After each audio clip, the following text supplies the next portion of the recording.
Good morning, students. Good morning to all.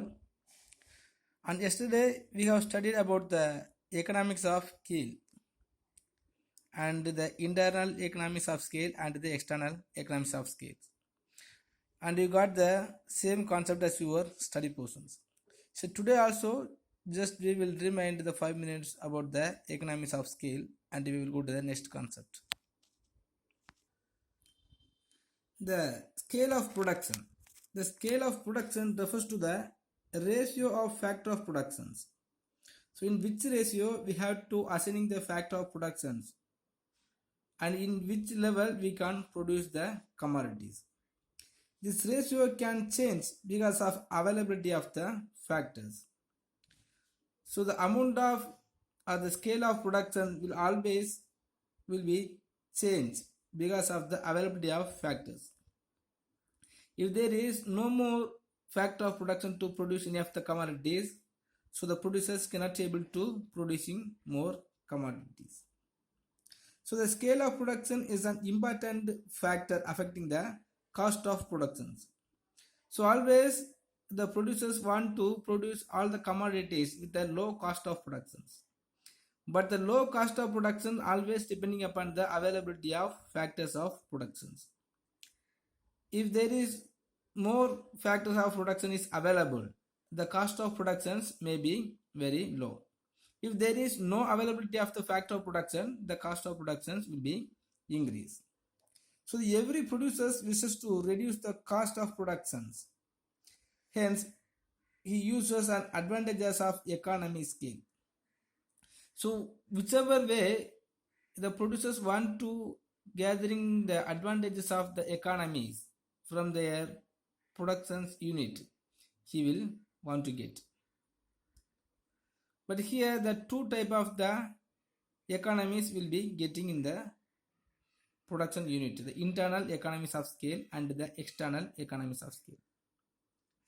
So first already we have studied that term internal economies of scale refers to the advantages enjoyed by the production unit which causes the reduction in the cost of production of the commodity. When we are producing the commodities, so what are the ways are there to reducing the cost of productions, and because of that in however way we will get the advantages is called economies.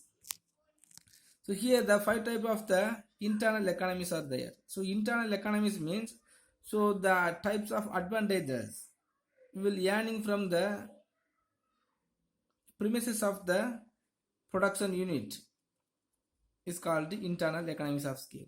The external economies of scale means so the advantages is earned by the outside of the premises of the production unit. So in these boundaries of the production unit, what are the internal economies of scales are there mean? First one is technical economies. So when the size of the firm is large, the large amount of capital can be used. So when we are producing any of the commodities, we must use the more capitals. And if the producer has the more capital, on the basis of the more capital, he can use some of the technical. So there is a possibility introduced up-to-date technologies. This is improves the productivity of the firm. So by using the new arrival of the technical in this production unit, we can produce without taking more effort and any troubles. So by using the technical or any of the machineries, it will produce more commodities. So equal to the more labors. So by using the technical, so the producers will get the advantages. That is called technical economies. On the basis of using the technical, if you are getting the advantages, that is called technical economies. Next, financial economies. So the big firms can float shares in the market for capital expansions, while small firms cannot easily float the shares in the market. So as we have studied in the commerce, so more large scale industries can able to produce the or use the shares. So when we are comparing to the small scale business unit, the large scale business unit only will have the power and able and rights to using their shares. So after constructing and continuing their business activities, if they are issuing the shares, so they can get more advantages. That is the more financial abilities or more income of finance. So that is called financial economies. Because of issuing the shares, so one of the business unit or one of the business organizations are earning the more finance. It is called the financial economies. Next, managerial economies. So large scale production facilitate the specialization and delegations. So in this large scale production unit only have more power and the chance to adapting the specialized skilled persons. So when any of the persons are doing like that, so on the basis of improved the managerial, so we will get some of the advantages. That is called the managerial economies. Next, labor economies. So the large scale production implies greater and minute division of labor. The division of labor means so some of the particular task is going to assign to the particular peoples, those who has more knowledge and specialized skill in that particular line. So when we are adopting the division of labor, the productivity of every labor will be increased and the amount of productions also will be increased. So by using the labors and the division of labor, one of the production unit is getting more profit, that is called labor economies. Next, marketing economies. So in the context of large scale production, the producers can both buy raw materials in bulk at cheaper cost and can take the produce to distant market. So normally by purchasing the raw material and the bulky from any of the wholesaler, he will get some of the benefit. So when they are purchasing the more raw materials in the very cheap labor, very cheap price, he can produce more commodities, and because of that he can get more market facilities. So throughout the world or throughout the regional or throughout the state, so the one of the producers can able to get the new market and the existing market also will be extended. So they enjoy huge bargaining power. So because of the marketing power, if they are getting the advantages, that is called marketing economies. Next, economies of survival. So the product diversification is possible when there is large scale productions. So the large scale productions only as the product diversifications. So the product diversifications means, so when we are producing any of the commodities and it has reduced their demand, so the production unit can able to focus on the production of other commodities, and on which product it has get the loss, that the same ratio of loss will be earned in the production of other commodity which has high demanded. So not only that, when they are doing like so only, it can able to survive in the business world. So when we are able to surviving in the business world by the possibilities of that product diversifications, they can get some of the advantages. So it is called economies of survival. By continuance of the survival of the business world, the large scale production unit will get the advantages. That is called economies of survival. Okay, student. Then next today we will study about some of the external economies of scale. So the external economies of scale refers to the changes in any factor outside the firm causing an improvement in the production process. When we are establishing any of the industries, the outsiders are some of the factors in outside will be improved because of these industries. That is called external economies of scale.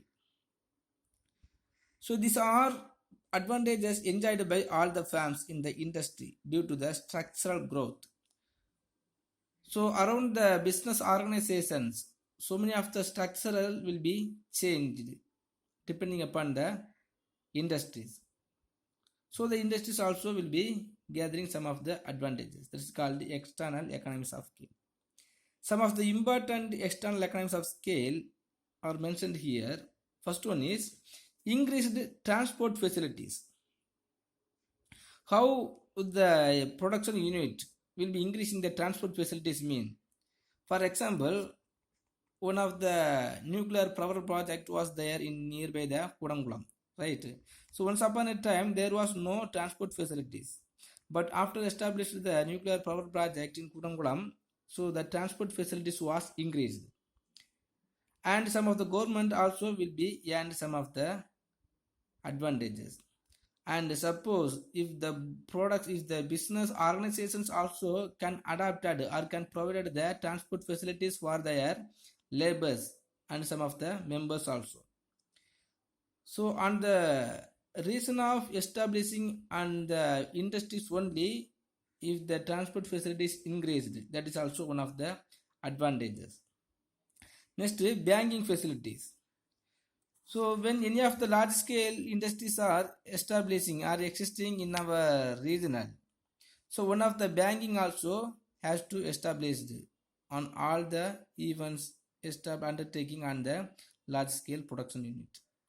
So and the large scale production also will be required in more capitals, and they have to deposit some of the amount of money in this bank. So the banking facilities and the employment opportunity in the banking sector also will be increased. Next, development of townships. If any of the large scale industries are located in any of the area, so around these industries, so many of the townships will be arranged. So the construction of townships also will be and some of the advantages. And because of that, the townships or because of the purpose of providing the day-to-day living style, many of the facilities will be created around the townships. Next, development of information and communications. Suppose if any of the large scale industries are there in any of the particular place, the information and communications also will be increased abundantly. So the information and communications will be developed, and the research organizations also has been increased on the way of existing on the large scale industries. Next, diseconomies of scale. So the diseconomies of the scale are the disadvantages to a firm or an industry or an organization. This necessarily increases the cost of production of a commodity or service. So when we are getting the advantages by conducting or establishing the industries, it is called economies of scale. But in the same time, if you are getting some of the disadvantages by the way of establishing or continuing the business organization, it is called diseconomies of scales. Suppose when we are establishing any of the industries in here, the cost of production is increased by doing something, is called as diseconomies of scale.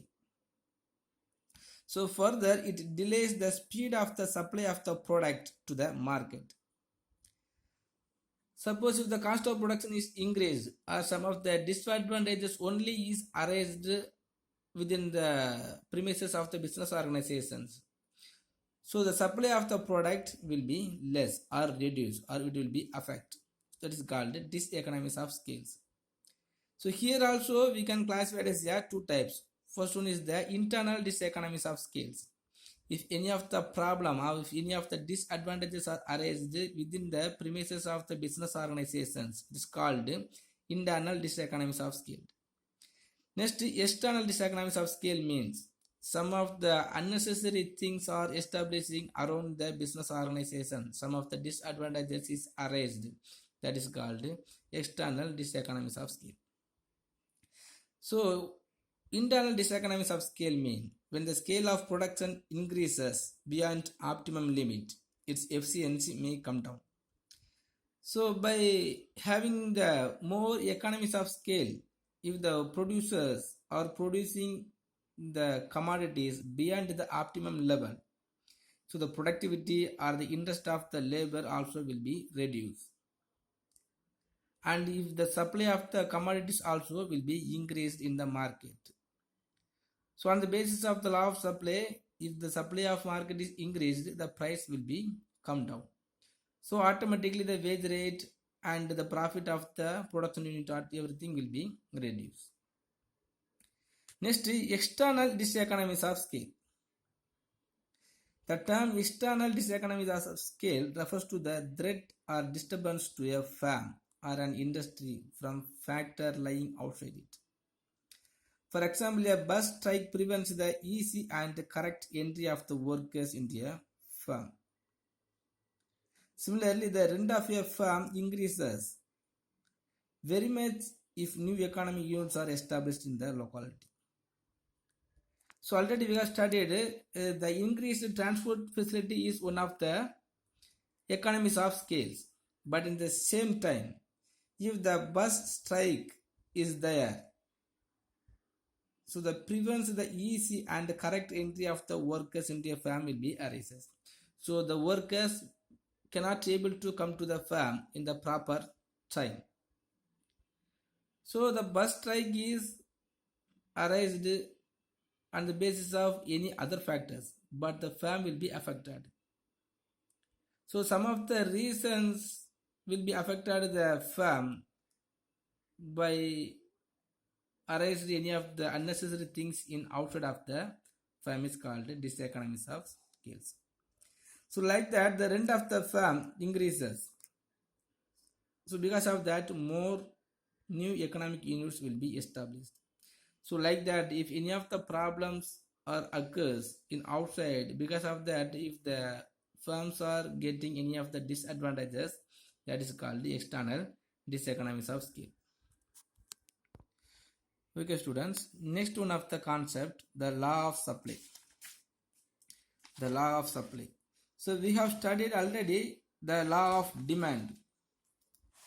So like that when the demand is increased,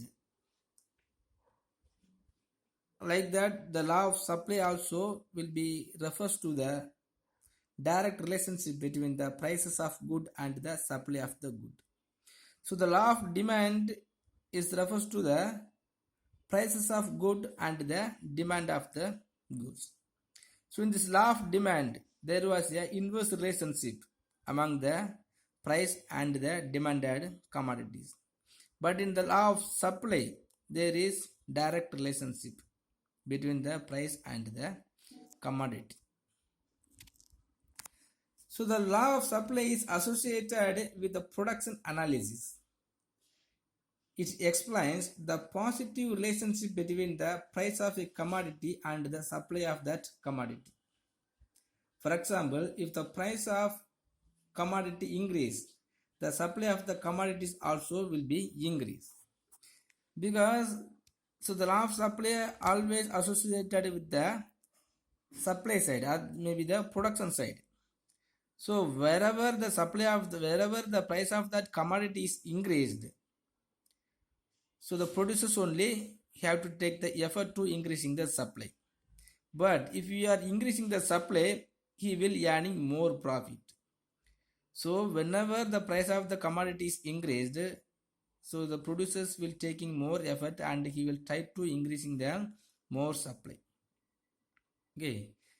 So there is the positive relationship between the supply of the commodity and the price of that commodity. So in this law of demand, we have studied if the price of that commodity is increased, the demand for that commodities will be reduced. But here, if the price of that commodity is increased, the supply of the commodity also will be increased. Same. So law of supply describes a direct relationship between the price of a good and the supply of that good. For example, if the price of the milk, if the price of that apple is increased, so the producers also want to cultivate more apples. So because of that, the supply also will be increased.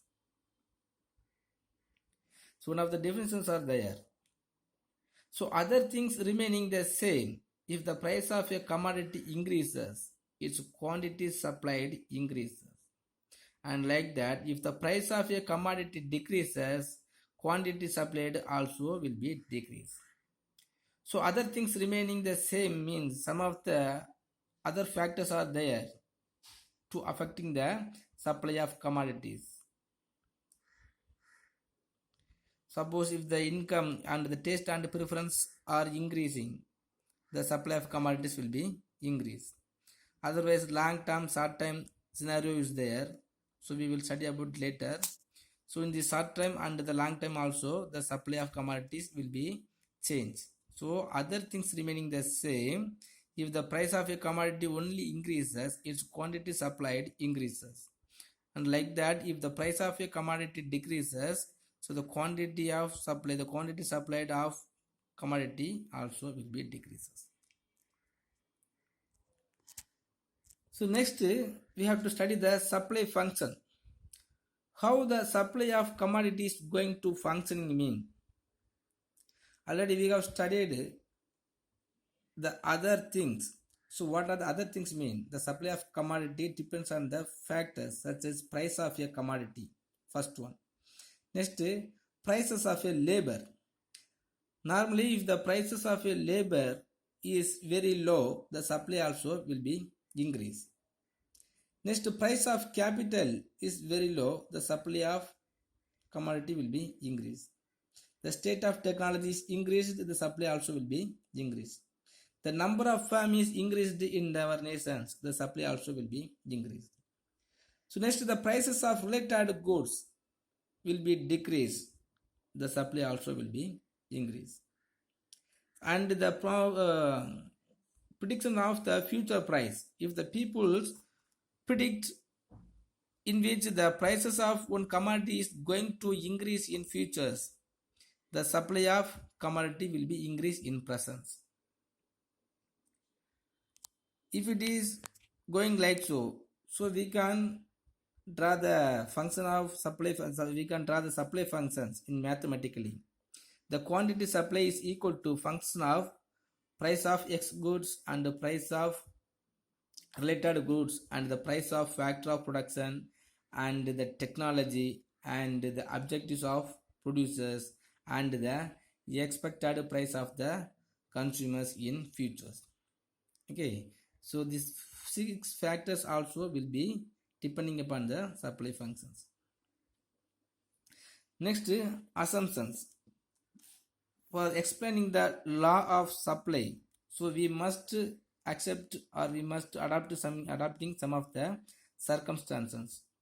So in the circumstances only we can explain the law of supply. First, there is no change in the price of factor of productions. Okay, so before and after increasing the supply of commodities, there is no change in price of factor of production.